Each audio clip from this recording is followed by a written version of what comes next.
بسم اللہ الرحمن الرحیم، السلام علیکم۔ رات نیوز کے ساتھ وجیح احمد صدیقی آپ کی خدمت میں حاضر ہے۔ کہیں ان کہیں ہمارے ویلاگ کا عنوان ہے، اور آج جو بات عارف علوی صاحب نے کہی ہے، صدر پاکستان نے، وہ بڑی حیرت انگیز ہے، اس لیے کہ انہوں نے ایک دن پہلے آفیشل سیکرٹ ایکٹ پر دستخط کیے اور آرمی ایکٹ کی منظوری دی، اور اس کے بعد وہ یہ کہہ رہے ہیں کہ یہ جعلی دستخط ہیں اور یہ ان کے عملے نے ان کی خواہش یا مرضی کے خلاف یہ کیا ہے، جبکہ آئین کے آرٹیکل 75 میں طریقہ کار بتا دیا گیا ہے۔ صدر کو اگر کسی قانون پر اعتراض ہو تو وہ اعتراض لگا کر بھیجتا ہے کہ یہ اعتراض دور کیا جائے، تو اس کے بعد ہم اس کو دستخط کریں گے یا اس کو منظور کریں گے یا اس پر پھر غور کریں گے۔ لیکن اگر صدر کسی قانون کو روک کر بیٹھ جائے تو وہ 10 دن کے بعد از خود قانون بن جاتا ہے، لیکن اس معاملے میں ایسا نہیں ہوا۔ کہیں وہ قانون ان کے دستخط سے پہنچ گیا اور وہ یہ کہتے ہیں کہ یہ جعلی ہے۔ اب معاملات یہ ہے کہ صدر کے جعلی دستخط کون کر سکتا ہے، اس کی انکوائری تو ہونی چاہیے، لیکن صدر مملکت جیسے ایسی شخصیت جو ہے وہ ٹویٹ کے ذریعے اس کا اظہار کرے، یہ کچھ سمجھ میں نہیں آتا۔ صدر مملکت جو ہے وہ کسی پریس کانفرنس کے ذریعے، اپنے پریس ریلیز کے ذریعے، اور یہ سارا معاملہ وہ کس طریقے سے سنبھال رہے ہیں۔ اصل میں ہوا یہ ہے کہ اس قانون کے بنتے ہی ان کی پارٹی جو تھی، سابق پارٹی جس کے اندر وہ تھے، پاکستان تحریک انصاف یعنی PTI، اس کے ڈپٹی چیئرمین شاہ محمود قریشی جو وزیر خارجہ تھے، ان کو گرفتار کیا گیا، اسد عمر کو گرفتار کیا گیا، اور اسی طریقے سے آرمی ایکٹ کے تحت جو لوگ گرفتار ہوئے ان میں علی وزیر جو کہ ان کی پارٹی کے نہیں تھے لیکن شیریں مزاری کی بیٹی، وہ گرفتار ہوئی اور انہوں نے فوج کے حوالے سے اشتعال انگیز تقاریر کی، اور پھر اس قانون کا اطلاق فوری طور پر ان کی پارٹی کے سربراہ عمران خان پر بھی ہو گیا۔ تو گھبراہٹ عارف علوی صاحب کی یہ تھی کہ ان کے تمام رہنما فوری طور پر اسی کی زد میں آ گئے۔ شاید ان کے علم میں نہیں تھا، حالانکہ یہ ساری بات سب کے سامنے تھی، واضح تھی کہ اس قانون کا اطلاق کس کس جگہ پر اور کیسے ہوگا، اور آئین کے آرٹیکل 75 کے تحت یہ ان کے پاس ایک طریقہ کار موجود تھا کہ اس قانون کو وہ واپس قومی اسمبلی کی طرف بھیج دیتے۔ قومی اسمبلی تحریر ہو چکی ہے، تو جب یہ قانون واپس جاتا تو نئی قومی اسمبلی پھر اس کے اندر ترامیم کرتی اور اس کو پھر منظور کرتی اور پھر پہنچا دیتی۔ لیکن ہوا یہ کہ اس دوران صدر صاحب نے دستخط کر دیے۔ اب ان کا کہنا ہے کہ انہوں نے دستخط نہیں کیے اور وہ ان کے اپنے عملے کی بات کر رہے ہیں۔ تو بہرحال جو بھی قانون بنتا ہے اس کے اوپر صدر دستخط کرتے ہیں، اس کی تصویر بنتی ہے، اور صدر کے دستخطوں کی تصویر لازماً بنتی ہے، ریکارڈ موجود ہوتا ہے۔ اب اگر اس کی تفتیش ہوئی تو صدر صاحب اگر دستخط کرتے پائے گئے تو پھر کیا ہوگا؟ تو اس معاملے میں دیکھنا یہ ہے کہ یہ بالکل ایک شرمناک سی صورتحال ہے ہر صورت میں، کہ صدر صاحب کہہ رہے ہیں کہ میں نے زبانی کہا۔ آپ نے زبانی کیوں کہا؟ آپ تحریری کرتے ہیں، ہر چیز کو تحریر کی صورت میں لایا جاتا ہے اور تحریراً کہا جاتا ہے، اور صدر کر سکتے تھے اور کہہ سکتے تھے کہ بھائی میں یہ دستخط نہیں کروں گا، اور اگر کوئی اس طرح کی بات ہوئی تو وہ غیر قانونی ہوگی، غیر آئینی ہوگی، تو لوگ سمجھ جاتے۔ لیکن صدر صاحب میں اتنی جرت نہیں تھی، اور یہ ٹویٹ کے ذریعے کیوں کیا؟ کیونکہ ٹویٹ پر ان کے صاحبزادے بیٹھا کرتے ہیں، یعنی یہ ڈور کہیں اور سے ہلی ہے، اور صدر صاحب اب تک خاموش ہیں، جب تک سارا دن جو ہے وہ شور مچتا رہا، صدر صاحب کی طرف سے کوئی وضاحت نہیں آئی۔ ان کے صاحبزادے ٹویٹر کے، سوشل میڈیا کے باہر ہیں۔ تو یہ مجھے لگتا ہے کہ یہ گھر کا بھیدی ہے جس نے ان کو اس نوبت تک پہنچایا ہے۔ ماضی میں بھی صدر صاحب کو معلوم ہے کہ آئین کے تقاضے کس طرح ہوتے ہیں، کسی ایکٹ کو کس طرح منظور کیا جاتا ہے، کسی ایکٹ پر کیسے تنقید کی جاتی ہے۔ ایک دور تھا کہ جب یہ آرڈیننس پہ آرڈیننس جاری کرتے تھے، وہ دور ان کی اپنی پارٹی کا دور تھا۔ اب جب عدم اعتماد کی تحریک آئی تو دوسری حکومت آئی تو انہوں نے کئی قوانین کو اعتراض لگا کر واپس بھیجا، تو وہ تمام طریقہ کار قانونی آئینی موجود تھا، تو اس قانونی اور آئینی طریقہ کار کو تو وہ اختیار کرتے رہے۔ لیکن دلچسپ بات یہ ہے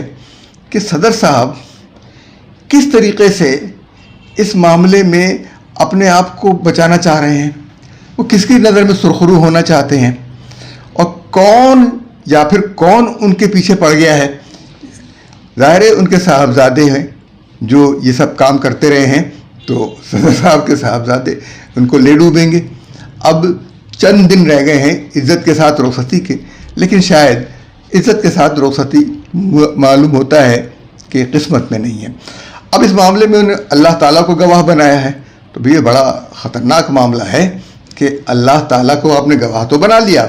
لیکن جب آئین میں قانون میں ایک طریقہ کار موجود ہے تو اللہ تعالیٰ کی گواہی اس لیے کام نہیں آئے گی کہ اللہ تعالیٰ بھی اس آئین اور قانون کے حوالے سے یہ بات کہتا ہے کہ کوئی بھی قانون اگر بنتا ہے وہ اسلام کے تقاضوں سے، اسلام کے مقاصد سے یا قرآن کے قوانین کے ساتھ متصادم نہ ہو، تو یہ قانون متصادم تو نہیں ہے اسلام کے کہ آپ اس طریقہ کار کو اختیار نہیں کرتے جو وضع کیا گیا ہے، جو اسلامی قوانین سے متصادم نہیں ہے۔ وہ صرف اس لیے ہے کہ جب بھی آپ تک کا اعتراض ہو وہ قومی اسمبلی میں پہنچے، پارلیمنٹ میں پہنچے اور اس اعتراض کو دور کیا جائے، اگر وہ قومی اسمبلی یہ سمجھے کہ یہ جائز ہے، کیونکہ پھر اس کے بعد اگر صدر صاحب دستخط کریں یا نہ کریں وہ منظور ہو جاتا ہے۔ تو اسی بغیر کوئی اعتراض لگائے اس کو روک لینے سے بھی یہ قانون جو ہے وہ تسلیم کے لیے جاتا ہے، منظور ہو جاتا ہے کہ 10 دن کے اندر صدر صاحب نے اس کو نہیں واپس بھیجا تو اس کے ان کی نیت ٹھیک نہیں ہے، صرف اس لیے، اور اس میں بدنیتی کو بھی کہہ سکتے ہیں کہ اور یا پھر وہ اس سے متفق ہیں لیکن دستخط نہیں کرنا چاہتے، تو دستخط کیے، لیکن اس معاملے میں دستخط ہوئے ہیں اور یہ معاملہ سامنے آنا چاہیے کہ دستخط ہوئے ہیں، لیکن ہمارا یہ خیال ہے کہ صدر صاحب گھبرا گئے ہیں اور ان کے لیے مشکلات پیدا ہو گئی ہیں۔ اس قانون کے بعد ان کی پارٹی کے سربراہ کا بچنا مشکل ہے۔ انہوں نے اپنی پارٹی کے سربراہ کے پروانہ موت پر دستخط کیے ہیں اس قانون کو منظور کر کے۔ اس کا احساس انہیں ایک رات میں ہوا اور ٹویٹر کے ذریعے پھر اس کو بھیجا گیا۔ جو لوگ ان کے بارے میں کہہ رہے ہیں کہ تحقیقات کرائی جائیں، انکوائری کروائی جائے، تو انکوائری کی ضرورت تو محسوس نہیں ہوتی، اس لیے کہ صدر مملکت اگر ان کا عملہ ان کی بات نہ مانے تو وہ اس کا اظہار ٹیلی ویژن پر آ کے کر سکتے ہیں، کہیں پہ بھی کر سکتے ہیں، اور اس کا اظہار وہ استعفیٰ دے کر بھی کر سکتے ہیں۔ دیکھیے چند دن ہیں، ستمبر کا مہینہ شروع ہوگا، ان کی مدت ختم ہو جائے گی، اور جب ان کی مدت ختم ہوگی تو چیئرمین سینٹ ان کی جگہ صدر پاکستان قائم مقام ہو جائیں گے، جب تک ان کا حلقہ یعنی ان کا الیکٹورل کالج تشکیل نہیں پاتا۔ ان کا الیکٹورل کالج قومی اسمبلی، سینٹ اور 4 صوبائی اسمبلیاں ہیں، تو جب یہ الیکٹورل کالج بن جائے گا تب اس کے بعد ایک نئے صدر کا انتخاب ہوگا، تو اس وقت تک چیئرمین سینٹ یا اسپیکر قومی اسمبلی صدر پاکستان کے فرائض انجام دیں گے۔ لیکن یہ جو انہوں نے ایک تنازع پیدا کیا ہے، اس قانون کو متنازع بنانے کی کوشش کی ہے، اور اس کے اندر ہمیں یہ شک ہے کہ سپریم کورٹ کے چیف جسٹس عمر عطا بندیال اور ان کی ٹیم کے لوگ بھی شامل ہیں۔ اب دیکھنا یہ ہے کہ کل یا پیر کو، منگل کو سپریم کورٹ کا کیا رد عمل ہوتا ہے اس حوالے سے، تو وہ رد عمل ہمارے سامنے آئے گا۔ تو ویسے جاتے جاتے ایک چیز اور میں آپ سے کہہ دوں، بشرا مانیکا نے مطالبہ کیا ہے کہ ان کے مبینہ شوہر عمران خان کو اٹک جیل سے اٹیالہ جیل منتقل کیا جائے، اور ان کو زہر دیا جا رہا ہے، سلو پوائزننگ کی جا رہی ہے ان کی، یہ بھی الزام لگایا ہے۔ یہ کام خود ان کے اپنے دور حکومت میں، عمران خان کے دور حکومت میں میاں نواز شریف کے ساتھ ہوا، جس کے نتیجے میں میاں نواز شریف کے پلیٹلیٹس گرنے شروع ہو گئے تھے، یعنی سلو پوائزننگ کے نتیجے میں، پھر ان کو ملک سے باہر بھیجنا پڑا۔ تو بشریٰ مانیکا جو اس وقت یہ بات کہہ رہی ہیں، ایسی کوئی صورتحال نہیں ہے۔ اچھا، پھر وہ یہ چاہتی ہیں کہ ان کو گھر کا کھانا دیا جائے، پھر وہ چاہتی ہیں کہ ان کو ایک پرائیویٹ ڈاکٹر دیا جائے۔ یہ ساری چیزیں مشکوک ہیں، کیونکہ بشریٰ مانیکا جو ہیں وہ یہ چاہتی ہیں کہ عمران خان مارے جائیں اور یہ ان کی جگہ پر ایک مظلوم لیڈر بن کر ابھریں،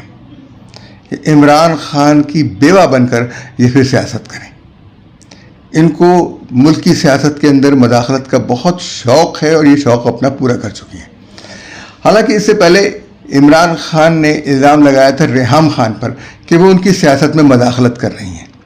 اچھا، دلچسپ بات یہ ہے کہ ان سے پہلے جب انہوں نے جمائمہ سے شادی کی تو جمائمہ نے اپنا نام رکھا جمائمہ خان، اس کے بعد انہوں نے ریحام سے شادی کی، ریحام رمضان نے اپنا نام رکھا ریحام خان۔ لیکن یہ بشریٰ مانیکا جو ہیں یا بشریٰ وٹو جو ہیں، انہوں نے اپنا نام تبدیل نہیں کیا۔ تو یہ سب چیزیں مشکوک بھی ہیں اور تشکیک والی ہیں، اور اگر ایسے ہی یہ روحانی طاقت رکھتی ہیں تو اپنے موکلوں کے ذریعے عمران خان کو آزاد کروا لیں اٹک جیل سے۔ وہ عمران خان کو اٹک جیل سے اڈیالہ جیل لانا چاہتی ہیں، اور انہوں نے کبھی یہ مطالبہ نہیں کیا کہ عمران خان کو رہا کیا جائے۔ آپ دلچسپ بات یہ دیکھیں، اور وہ یہ مطالبہ کر رہی ہیں کہ ان کو گھر سے کھانا لانے دیا جائے، یہ مطالبہ کر رہی ہیں کہ ان کو ڈاکٹر دیا جائے تاکہ وہ دوائیں ان کی طے کرے۔ تو اس کا مطلب یہ ہے کہ دال میں کچھ کالا ہے، اور پھر وہی چیز ہے یہ ہمدردی کا ووٹ۔ یہ سیاست بڑی ظالم شے ہے۔ پھر کبھی کسی وقت ہم یہ بتائیں گے کہ پاکستان اور اسلام کی سیاست میں کس طریقے سے خواتین کا عمل دخل ہوا، اور ان خواتین کا، ان عورتوں کا جو رقاصائیں تھیں۔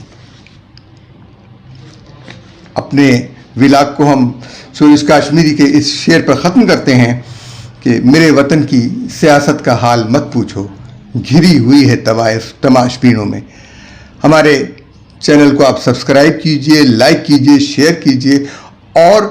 زیادہ سے زیادہ لوگوں تک اسے پہنچائیے تاکہ ہم آپ تک مزید معلومات پہنچا سکیں۔ اجازت دیجیے، اللہ حافظ۔